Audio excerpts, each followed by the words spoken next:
안녕하세요. 작가 하나타입니다. 여러분께서는 삶을 변화시키기 위해서 어떤 실제적인 노력들을 하고 계십니까? 어떤 사람들은 긍정의 생각에 그 답이 있다고 말을 하기도 합니다. 하지만 본질 없는 긍정적인 암시에 어떤 효과나 힘이 있을까요? 이제 오늘 저는 우리의 주변을 감싸고 있고 우리의 삶을 지배하고 있는, 그러나 우리가 미처 깨닫지 못하고 있었던 작은 생각의 힌트에 대해서 말씀드리려고 합니다.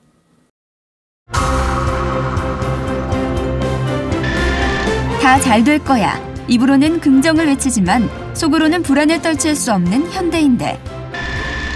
하나타는 이들에게 보다 근본적인 마음 챙김을 강조한다. 중요한 것은 무조건 잘 될 것이라는 암시가 아니라 내 안에 숨은 창조성을 온전히 끌어내는 것. 마음의 힘이 제대로 작동할 때 비로소 삶의 성취가 이루어진다. 작가 하나타의 마음의 힘, 편형성의 원리.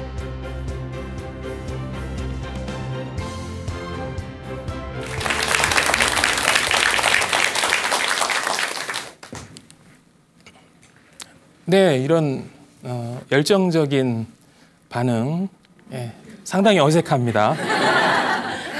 네, 오늘 저는 여기 보시는 것처럼 밸런스매틱 이펙트라고 하는 평형성의 원리에 대해서 말씀드리려고 합니다. 이 평형성의 원리, 그리고 밸런스매틱 이펙트라는 말은 사전에 존재하는 말은 아닙니다. 네, 제가 만든 말이죠. 네. 이것이 과연 무엇을 의미하는지 지금부터 좀 말씀드리려고 합니다.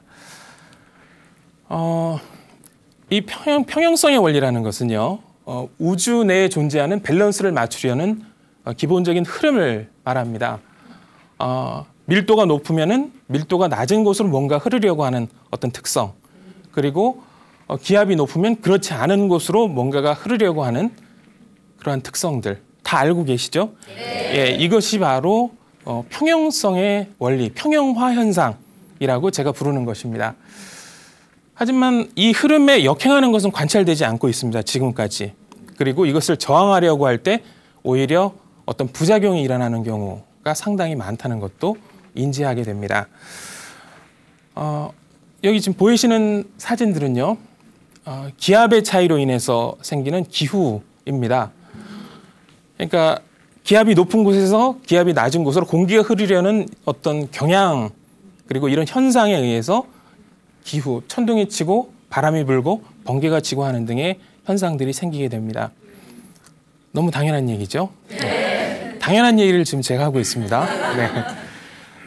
그리고 이제 여기 이 자리에 계신 분들께서는 아마 빅뱅이라는 말을 혹시 들어보셨는지 모르겠어요. 예, 아이돌 가수 빅뱅이 아니고요. 네. 바로 우주의 탄생에 대한 이야기를 하려고 하는 겁니다. 이 우주의 탄생 빅뱅 이론도 마찬가지로 그렇습니다. 밀도가 높은 곳에서 밀도가 낮은 곳으로 무언가 물질이 움직이려고 하는 경향에 의해서 생긴 것이죠. 그러니까 이것 자체도 사실은 평형화되려고 하는 현상에 의해서 이루어진 하나의 어떤 현상이라는 것을 이해할 수가 있습니다. 우리는 이 평형화 현상을 이용해서요, 참으로 많은 일을 합니다. 전기를 일으키기도 하고, 풍선을 불었을 때 그 모양이 그대로 유지되는 이유도 마찬가지죠. 상대적으로 기압이 높게 작용하고 있는 풍선 안에 있는 기압이 바깥으로 빠져나가려고 하는 특징이 있습니다. 그렇게 해서 이제 평형화하려고 하는 이 현상을 이용해서 우리는 일상생활을 유지하고 있습니다. 네, 우리가 직접 보고 있는 많은 창작물들, 기압의 차이, 그리고 전기적 차이, 힘의 차이, 에너지의 차이, 이 모든 것들이 우리의 창작이나 예술 활동에 이용이 되고 있습니다. 그러니까 평형화 현상은 우리의 생활이라고도 말을 할 수가 있겠습니다. 근데 이 평형화 현상은요, 기본적으로 물질계에만 적용되는 것이 아닙니다. 여러분들이 기쁨이나 슬픔이나 아픔이나 화를 느낄 때 내부에 뭔가가 부하가 찬다 그러잖아요. 네. 그래서 과부하가 차면은 이것을 바깥으로 표출을 해야지 풀어질 수가 있습니다. 네. 평형화를 시키는 거예요. 네. 밖에 있는 것과 안에 있는 것을 평형화시켜야만 뭔가. 근데 이것을 평형화시키지 않고 계속 담아두거나 계속해서 농축시키면 결국 병이 되거나 우울증에 걸리거나 또는 미쳐버릴 수도 있겠죠. 네, 혹시 끌어당김의 법칙에 대해서 들어보신 분 계십니까? 끌어당김의 법칙. 시크릿이라는 책 보신 분 계세요? 네. 보셨죠? 네, 그렇습니다. 거기에 보면 끌어당김의 법칙이라는 말이 있는데요. 제가 그분들에게 조금 기분이 조금 상하실 수도 있는 말씀을 좀 드리려고 합니다. 네. 왜 끌어당김의 법칙은 아닌가? 이 점에 대해서 좀 말씀을 드리려고 합니다. 끌어당김의 법칙이 그러면 과연 무엇을 말하는 것일까요? 끌어당김의 법칙은 비슷한 것은 비슷한 것을 끌어당긴다라는 이야기입니다. 네, 유사한 것은 유사한 것을 끌어당긴다. 그래서 긍정적인 것을 생각하면 긍정적인 것이 딸려온다는 얘기거든요. 그리고 어떤 일을 이루기 위해서는 그 일이 이미 이루어졌다고 생각을 해야 한다는 거예요.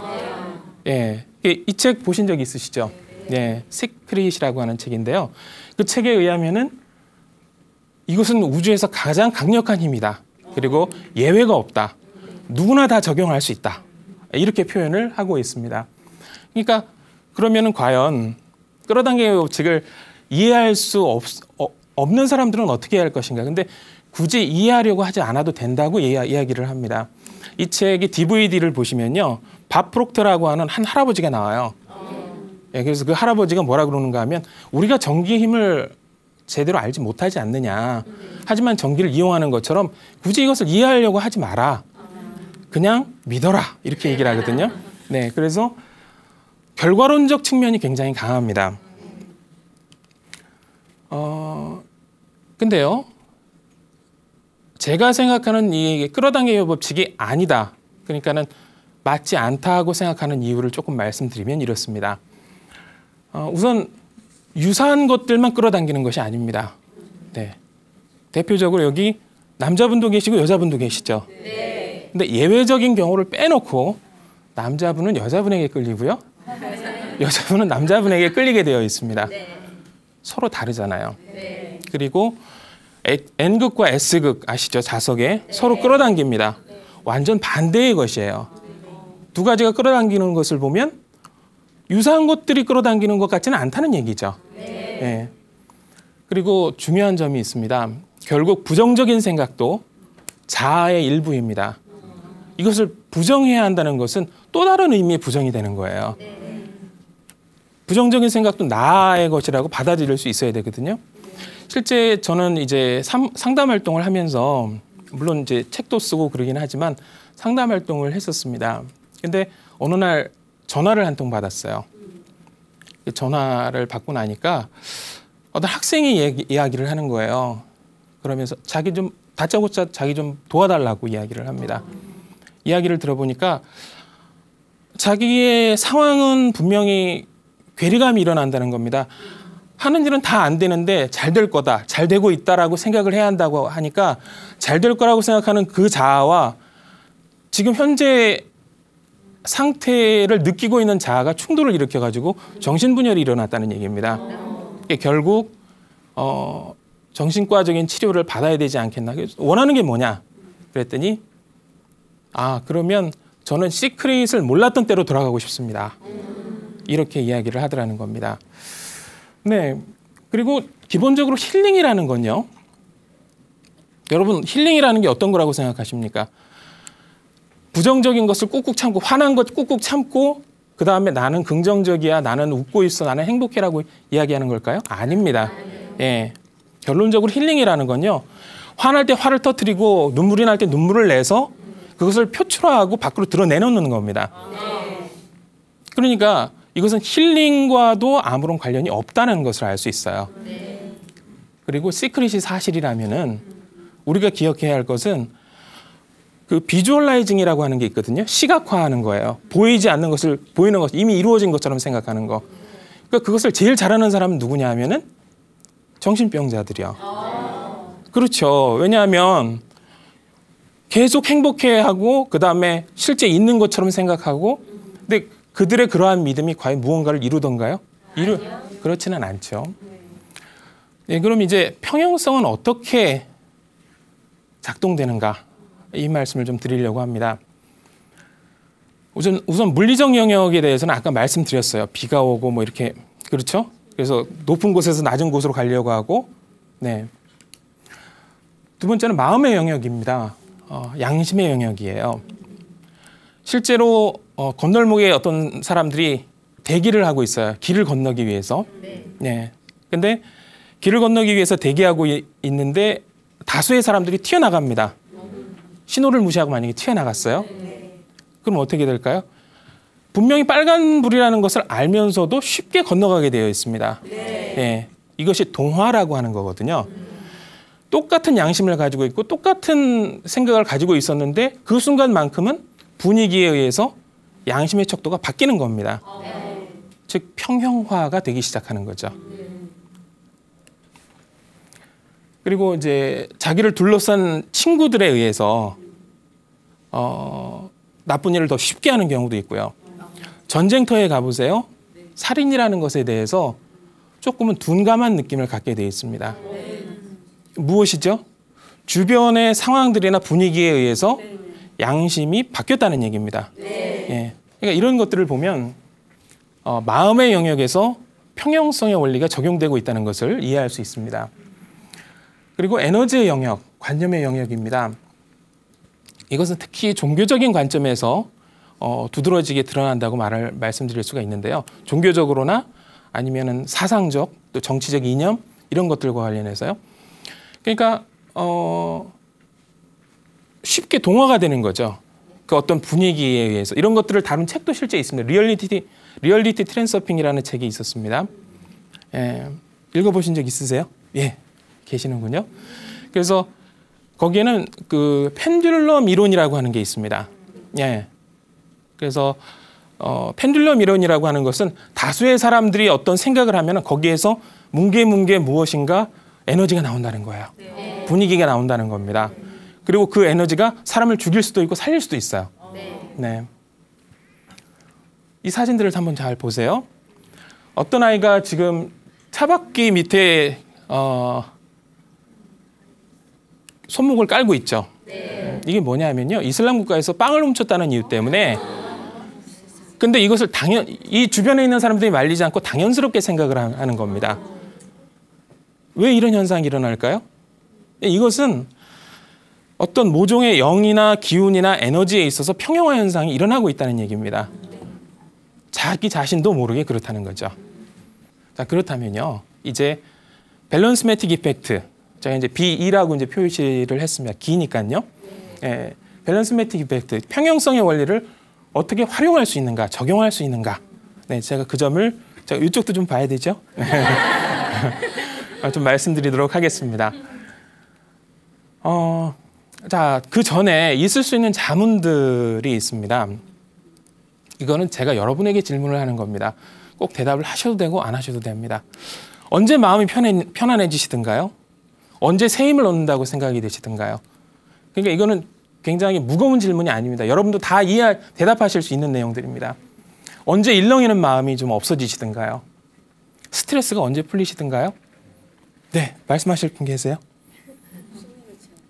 숙면을 취할 때 좋습니다. 또, 네, 먹을 때, 영화 볼 때, 또, 수다 떨 때. 고맙습니다. 역시 여자분들. 고맙습니다. 보세요. 어떤 사람들은 종교 활동할 때 그렇다고 합니다. 기도, 그리고 노래방 같은 데 갔을 때, 산책, 뭐 독서, 취미생활, 운동, 등산, 놀이 이런 것들을 통해서 새 힘을 얻는다고 보통 이야기를 하십니다. 근데 가만히 살펴보세요. 산책이나 등산이나 운동이나 노래방 가고 고래고래 소리 지르는 거 이거는 다 힘을 소진하는 건가요? 힘을 받아들이는 건가요? 소진하는 겁니다. 그런데 왜 새 힘을 얻는다고 생각을 할까요? 근데 이것들의 공통점이 있습니다. 이것은 현실의 문제들에 대한 생각에서 잠시 빠져나와서 그것들에 대한 생각을 잠시 멈추는 겁니다. 거기에 이제 포인트가 있는 거예요. 그런데 이게 생각을 자기 자신의 본질이라고 생각을 하면 멈추는 게 쉽지 않습니다. 아시죠? 생각은 어떻게 보면 도구일 수 있습니다. 그래서 안 해야 되겠다고 생각을 하면은 잘 되지 않아요. 근데 그것을 할 수 있게 하는 것이 있습니다. 그것은 관조라고 하는 것입니다. 네. 관조라고 하는 것은 자신의 내면의 움직임을 외부의 눈으로 조용히 응시하는 것, 혹은 현실의 문제들이 직면해 있는 자아 밖에서 자기 자신을 바라보는 것입니다. 네. 네, 이것은 이미 그 존재하는 작동 시스템입니다. 우리 내면에 작동하고 있는 거죠. 그러니까 우리가 미처 깨닫지는 못했어요. 그렇지만 이렇게 할 때 내가 새 힘을 얻는다는 것을 느끼고 있습니다. 누가요? 나의 몸이 느끼고 나의 정신이 느끼고 마음이 느끼고 있습니다. 그렇다면 우리의 무의식적으로 아주 간접적으로 느끼고만 있는 것, 우리 정형화하지 않았습니다. 근데 이것을 실제로 느끼고 있지 않습니까? 네. 그렇다면 이것을 가시화해서 정형화해서 이렇게 해야 되겠다고 트레이닝을 하고 또 여기 있는 것처럼 구체화하고 정형화한다면 어떤 결과가 나타날까요? 제가 생각한 것은 바로 거기에 있었습니다. 예, 과연 나의 삶에 이것을 구체화하고 정형화하면 내 삶이 어떻게 바뀔 것이냐. 네, 그 점을 이야기하려고 했던 것입니다. 네, 어떻게 작동시킬 수 있는가? 모의 과부하 상황이라고 제가 여기다 좀 썼는데요. 과부하를 한번 만들어 보세요. 이게 어떻게 되는가 하면 탄성의 과부하를 만드는 것은 활입니다. 그렇죠? 그리고 이것을 탁 놔버리는 거죠. 이게 이제 평형화되는 과정이죠. 풍선에다 바람을 붑니다. 과부하가 일어났어요. 놓습니다. 평형화죠. 그겁니다. 그래서 이것은 억지로 밀어낼 필요가 없고 그냥 놓기만 하면 되는 거예요. 이것이 이제 평형화입니다. 제가 말씀드렸던 방향성을 가지고 날아가게 되어 있습니다. 내면적 과부하를 여기에 좀 덧붙여서 한번 보겠습니다. 풍선에다가 잔뜩 바람을 넣거나 이런 것을 결핍을 강력하게 생각을 하는 거죠. 과부하를 만드는 거면 스트레스가 일어나죠. 그 상태에서 뭐 긍정의 생각을 해야 되겠다거나 이런 거 자기 자신을 부정하는 일은 절대로 하지 않습니다. 그리고 과부하를 단지 놓는 겁니다. 내가 놔야 되겠다고 생각을 하는 것이 아니라 어떻게 하죠? 관조하는 겁니다. 네, 가만히 응시하면 여러분 혹시 지금 화가 이 안에 있으신 분이 계시나요? 혹은 어떤 슬픈 다 즐거워 보이시긴 하시는데 그런데 한번 화가 날 때요. 그 화나고 있는 자기 자신의 자아의 감정을 가만히 들여다보세요. 그러면 어느샌가 그 자아의 감정이 꼬리를 감추고 사라져 버립니다. 네, 그런 거 경험해 보셨을 겁니다. 분명히. 네. 그리고 이제 나중에 요 의도성을 가지고서 이제 없어지는 겁니다. 그런 차원들이요. 네, 그렇다면 이제 어떻게 활용할 수 있는가? 이 과정은요, 조금 테크니컬한, 약간 좀 뭐라 그래야 될까? 지식적인 부분이 좀 필요해요. 주로 고민을 할 때는 좌뇌가 활성화된다고 합니다. 예. 그래서 이 좌뇌, 여기 좌측 맞죠? 네. 그래서 좌측에 있는 뇌에서 고민을 하고 그다음에 어떤 정형화된 숫자를 계산하고 그다음에 계획을 세우고 하는 것은 좌뇌에서 하는 거예요. 근데 이 좌뇌와 우뇌는 같이 활성화가 되지 않습니다. 절대로요. 네. 좌뇌가 위축이 되기 시작하면 우뇌는 활성화가 되기 시작해요. 네. 그래서 어쩌면은 이것은 우뇌와 좌뇌의 조화로운 활동과도 관련이 있는 겁니다. 그러니까 조화로운 그러한 활동들을 통해서 우리의 삶이 바뀌거나 변화될 수 있다는 거죠. 네. 근데 사람들은 일반적으로 문제를 해결하려고 억지로 과부하를 만들거나 거기에 뛰어들거나 그렇게 하죠. 네. 평형성의 원리와는 전혀 다르게 생활을 보통 하고 있습니다. 그 밸런스 매틱 이펙트 적용 사례 제 얘기부터 나옵니다. 사진이 몇 장이 나와 있어요. 이 사진이 무엇을 의미하는지 제가 조금 이따가 말씀을 드릴 거예요. 뭐 약간 그 지하철 지하실도 있고 밑에 뭐 저 이불 노천에 있는 이불도 보이고요. 예, 군만두도 보입니다. 그리고 이제 철도도 보입니다. 예. 이 무엇을 말하는 걸까요? 이게 5년 전 저의 모습이었습니다. 저는 개인 사무실을 운영을 했었어요. 디자인 사무실을 운영을 했었는데 이 디자인 사무실을 운영하다가 사기로 그만 문을 닫게 되었습니다. 그런데 단지 문을 닫았던 것이 아니라 정말 쪼들리기 시작하니까는 6개월 동안 원룸 집세가 이제 밀리고 결국 쫓겨나게 됐어요. 근데 쫓겨나기 전에 가스가 이제 끊기기 시작합니다. 그래서 한겨울에 동상이 걸릴 정도의 차가운 방에서 지냅니다. 근데 그때 당시에 전기는 안 끊겼거든요. 그래서 사실은 그 전기 이불이 전기요나 그리고 전기 장판이라고 그러죠? 네, 이런 것들은 전기료를 상당히 많이 먹습니다. 네, 아시죠? 네. 그래서 제가 그런 것들도 있고 솔직히 그런 것들을 살 여력도 안 됐습니다. 그러다 보니까 전기 방석 뭐 한 10,000원이나 15,000원 주면 좀 사더라고요. 그것을 발이 시려우면은 발에다가 얹어놨다가 그 다음에 배가 시려우면 배에 얹어놨다가 이것을 번갈아 가면서 그러니까 삶이 어땠겠습니까, 진짜. 그렇죠? 네.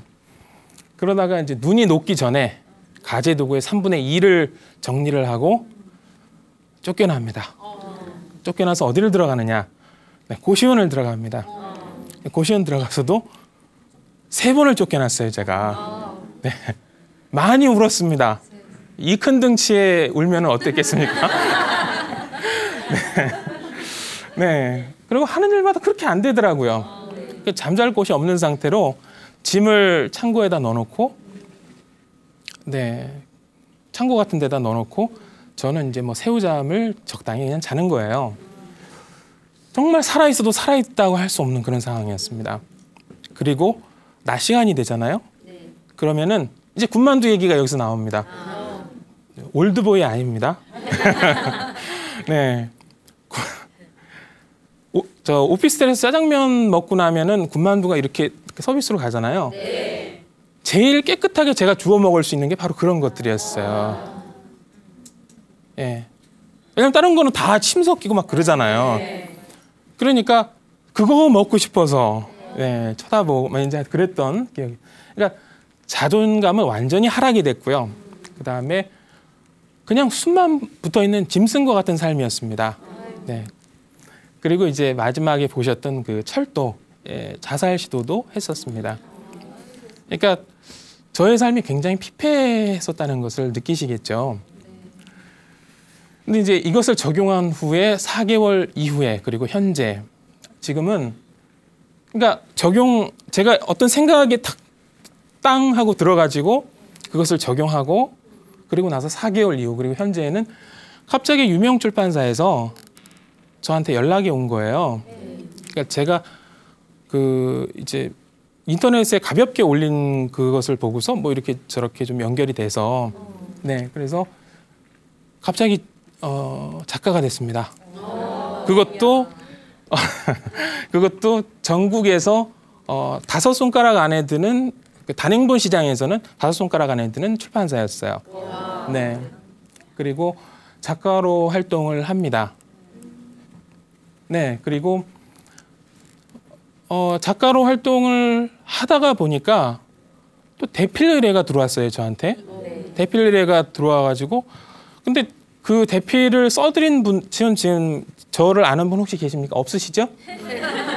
모르시는 거 당연합니다. 왜? 저는 대필 작가거든요. 네.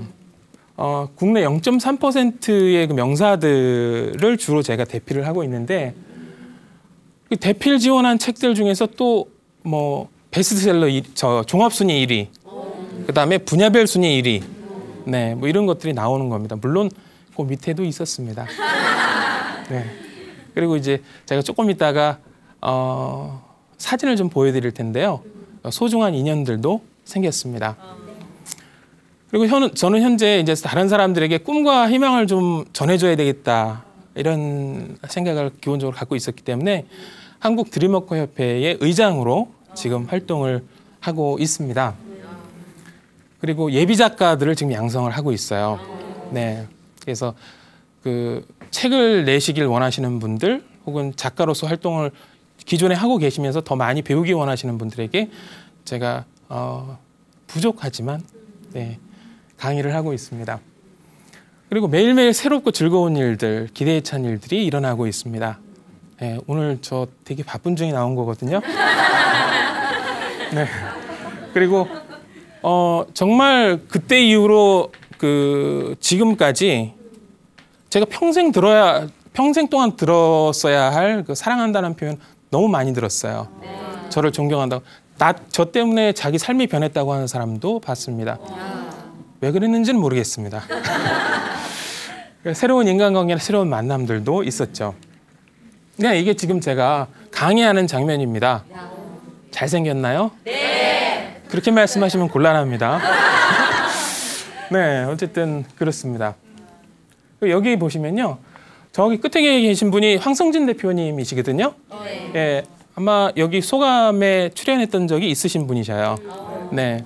그리고 그 옆에 계신 분은 역시 여기에 출연했던 적이 있으신 김진양 님이십니다. 소셜계의 데모. 네, 그러니까 저분 같은 경우에 지금 바이탈 커뮤니케이터로 좀 활동을 하고 계시거든요. 예, 건설적인 일들을 많이 하고 계십니다. 네. 그리고 그 옆에가 지금 김나영 님이라고 또 나눔 활동을 국제 봉사자이세요. 여기 보시면은 저기 카카오톡 전략 고문이신 박용우 이사님도 지금 계시죠. 네. 그리고 여기 얼마 전에 여기 소감에 또 출연했었던 김소희 강사님도 계십니다. 그리고 잘 안 보이는데 저기 이렇게 V 표시하고 있는 저분은 네, 스윙 댄스 전 세계 챔피언 김잔디 씨입니다. 네. 뭐 이렇게 보시면은 아시겠지만은 이렇게 물론 더 있습니다. 제 인연들이요. 예. 자, 이제 평형성의 원리를 조금 정리를 한번 하겠습니다.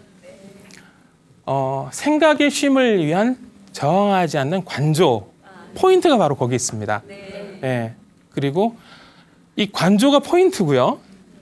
그리고 그것을 하기 위해서 좌뇌와 우뇌의 어떤 조화로운 활동들을 유도하는 것. 그 방향성과 평형화의 유기적 관계를 이해하시는 겁니다. 활을 당기고 방향성이 정해지면 가는 거죠. 네. 이 가는 거는 이제 무엇에 의해서 이루어지나요? 네, 평형화에 의해서 이루어지는 거죠. 네. 그러니까 가만히 있어도 가는 겁니다. 네. 그리고 이제 적절한 트레이닝. 네. 그리고 잘 생각해 보세요. 기존의 끌어당김의 법칙은 결과 도출형 이론이었습니다. 이게 몰라도 돼. 그냥 저절로 되는 거야. 라고 이야기를 하는 거였습니다. 근데 이것은 하나의 도구입니다. 제가 들고 있는 이거 뭐 포인터라든지 아니면 스마트폰이라든지 자전거라든지 이런 것들은 처음에는 이거 어떻게 하는 거지? 이러다가 나중에는 그것에 숙달이 되죠. 네. 하나의 도구입니다. 망치나 뭐 가위나 이런 것처럼. 이것도 역시 평형성의 원리도요. 도구입니다. 예. 물론 제가 이것을 평형성의 원리라고 이름을 붙였을 뿐입니다. 네. 여러분들이 이것을 어떻게 활용하시느냐는 각자 자유입니다. 관조의 힘 적용 사례 좀 말씀드려 볼게요. 기도나 명상을 통해서 자기의 삶을 변화시키는 분들이 우리 주변에는 굉장히 많습니다. 네. 이것 자체가 사례예요, 사실은요. 네. 그러니까 굉장히 큰 스트레스를 받고 뭔가에 대한 욕망을 느끼고 있다가 기도를 하는 그 순간에 신에게 뭔가를 맡겨요. 네. 거기서 빠져나오는 겁니다, 문제에서. 네.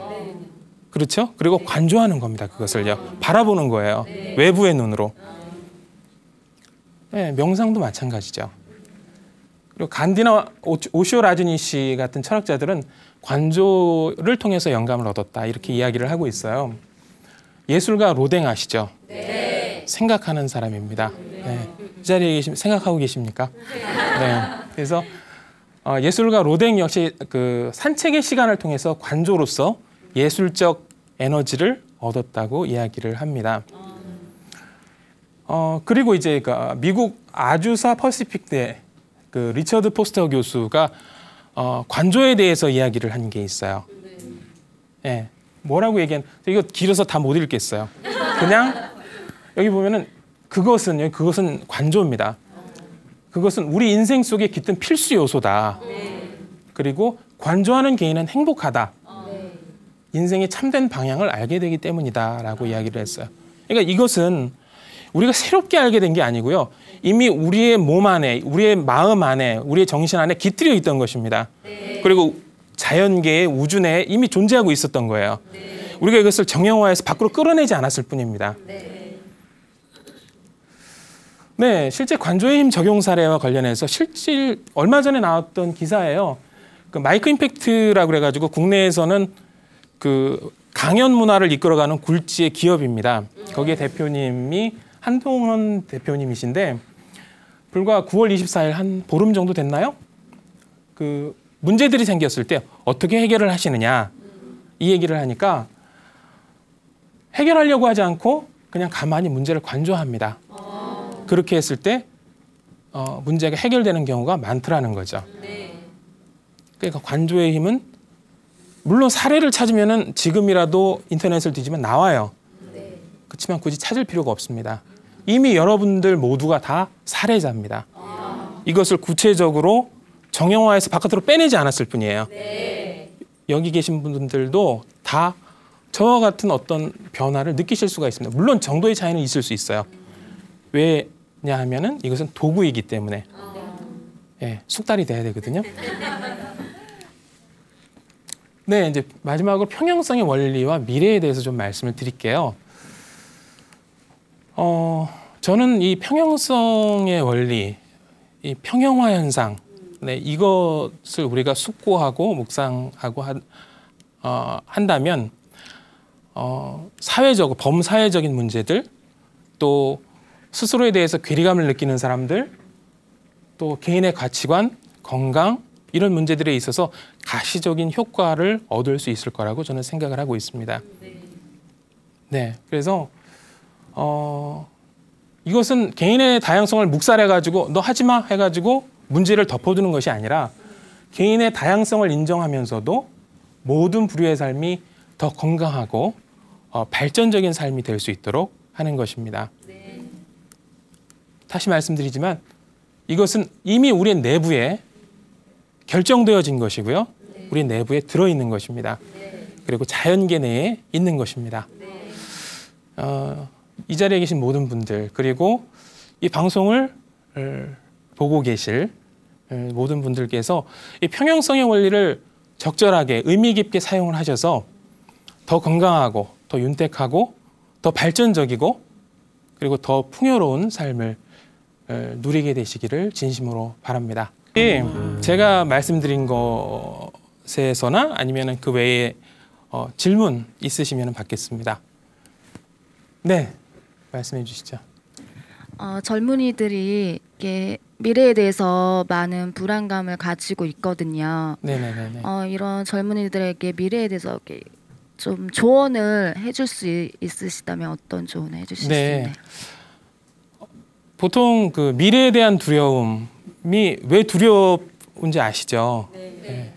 미래는 오지 않았기 때문에 보이지 않는 것이기 때문에 보이는 것보다 보이지 않는 것이 훨씬 더 무섭죠. 네, 그렇습니다. 그래서 영화에서도 보면은 뭔가 보이지 않는 거기 때문에 그 어떤 무서움을 강조하기도 하고 그것에 이제 그 편입이 될 수 있다, 그 유도를 하죠. 그러니까. 예. 그런데 이 두려움이라고 하는 것은요, 설레임이라는 것과 매우 유사합니다. 저는 이것이 종이 한 장 차이라고 생각을 해요. 왜 유사하다고 말씀드리는가 하면요, 맥박이 빨라집니다. 네, 얼굴이 빨개져요. 혈액순환이 되기 시작합니다. 생체학적인 의미에서는요, 같습니다. 그러니까 저는 청소년들이 보이지 않는 것, 이건 호러 영화나 공포 영화가 아니거든요. 그러니까 오게 될 미래를 살아왔던 성인들도 있고요. 또 이미 살고 있는 사람도 있습니다. 그렇기 때문에 미래를 두려움보다는 설레임, 어차피 비슷한 거니까. 네, 그렇게 설레임으로 맞을 수 있도록 자신의 어떤 분위기나 또 정신적인 태도나 이런 것들을 바꾸실 수 있으면 참 좋겠다고 생각을 하고요. 여기에는 물론 과부하를 일으키지 않는 그 평형성이 굉장히 크게 작용할 수 있다고 생각을 하고 있습니다. 네. 또 있으신가요? 네. 네. 선생님께서는 그 인생에서 가장 중요하다고 생각하는 것이 무엇인지 궁금합니다. 네. 인생을 오래 안 살아서 네. 제가 지금 몇 살로 보이시죠? 예. 저는 지금 75년생이거든요. 네. 나이는 지금 이제 딱 40 됐습니다. 네. 근데 물어보신 게 뭐였죠? 네, 맞아요. 인생에서 저는 자연스러운 진솔함이 가장 중요하다고 생각을 합니다. 왜냐하면 세상은 자꾸 진솔하지 않은 것, 꾸며야 하는 것, 그리고 자연스럽지 않은 어떤 태도들을 조장하고 있어요. 그런 것들을 부정적으로 보는 것은 본다기보다는 현실을 직시해서 보는 겁니다. 직장에 가면은 웃기 싫어도 웃어야 됩니다. 네. 집에 가서도 마찬가지시죠? 네. 다 알고 있습니다. 네. 이제 그러다 보니까 사람들에게 잊혀지는 것 두 가지가 있어요. 예. 그것은 자연스러움이라는 것하고요. 그리고 진솔함이라고 하는 겁니다. 예. 꼭 거짓말을 해서가 아니라 그래서 자연스러운 진솔함이야말로 우리의 분위기를 자연스럽게 끌어갈 수 있다고 생각하고요. 매사를 잘 될 수 있게 우리 스스로를 만들어주는 하나의 기폭제가 될 수 있다고 생각을 하고 있습니다. 네, 맞죠? 네. 네. 또 있으세요? 네. 저 인간관계를 맺다 보면은 아무래도 바라보는 것이 다르다 보니까 부딪히게 되는데 안 부닥치고 이렇게 좋은 관계를 유지하기 위해서는 어떤 마음가짐을 가져야 되는지 알고 싶거든요. 네, 고맙습니다. 그러니까 대인관계 말씀하시는 거죠? 다른 사람과 나, 제 이름이요. 아시죠? 네, 저는 이제 한아타라고 하는 이거는 사실은 필명입니다. 네, 너무 충격적인 고백을 하나요? 근데 이 한아타라는 이름에 들어있는 의미는요. 나와 남이 서로 연결되어 있다는 이야기입니다. 그러니까 나와 남이 서로 다른 별개의 존재가 아니라 하나로 연결되어 있다는 이야기입니다. 네, 이제 좀 이해가 가시죠? 네. 네. 그래서 나와 남이 서로 별개의 존재가 아니라는 생각을 가지고 계시고 또 서로 연결되어 있으면서 나의 생각이나 나의 태도가 그들에게 모종의 어떤 역할을 할 수 있다고 생각을 하신다면은 좀 더 나은 인간관계를 가지실 수 있지 않을까. 네, 어린 작가가 말씀드렸습니다. 네, 감사합니다. 오늘 이제 검토하신 것들과 관련해서 제가 딱 한 가지만 좀 정리를 드릴 거예요. 아시고 계시죠? 평형성의 원리, 밸런스매틱 이펙트라고 하는 이것이 과연 어떻게 이루어질 수 있는지, 네, 우리가 어떻게 그것을 활용할 수 있는지, 네, 그것은 관조입니다. 저항하지 않는 관조입니다. 그래서 이 자리에 계신, 아까도 말씀드렸죠? 이 자리에 계신 많은 분들께서 그 저항하지 않는 관조, 이것을 적절하게, 조화롭게 사용을 하셔서 모두 다 행복해지셨으면 하는 것이 저의 생각입니다. 네, 감사합니다.